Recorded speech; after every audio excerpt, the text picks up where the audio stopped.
Good news rates have been improving. Here is a great explanation of rates and Federal Reserve. When you hear that the Federal Reserve has cut rates, it's natural to expect mortgage rates to fall right away. But in reality, the connection isn't instant or even exact. Let's break down why. The Fed's moves versus market expectations. Banks and investors don't wait for the Fed's official announcement. They're constantly scanning the horizon, watching for signals, economic data like inflation, jobs, and GDP growth. Fed forward guidance hints in speeches, reports, and meeting minutes. Bond market activity, where investors trade based on expectations of what the Fed will do.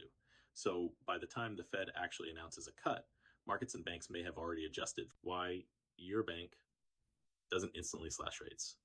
Even when the Fed cuts rates, banks weigh other factors before adjusting mortgage rates. Anticipation factor, banks often lower rates before the Fed's move if they believe it's coming. Profit margins, lenders need to protect earnings, so they may pass along only part of the cut. Gradual shifts. Instead of one big drop, mortgage rates may adjust slowly over weeks or months. The disconnect, Fed cuts versus loan rates.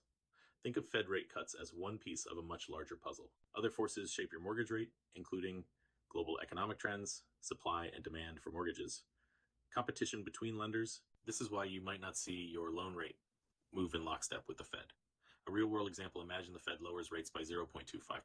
Before the announcement, banks expecting this move already lowered rates by 0.15%. After the announcement, they cut a little more, but maybe only another 0.1%.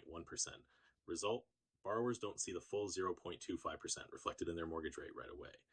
Key takeaway, the Fed sets the tone, but banks set the tempo. Mortgage rates are influenced by expectations, competition, and broader economic forces. This is why patience and perspective are key when watching rate changes. For a detailed evaluation of your ability to purchase, let me put you in touch with my preferred lender, Kara Holleran, with Florida Mortgage.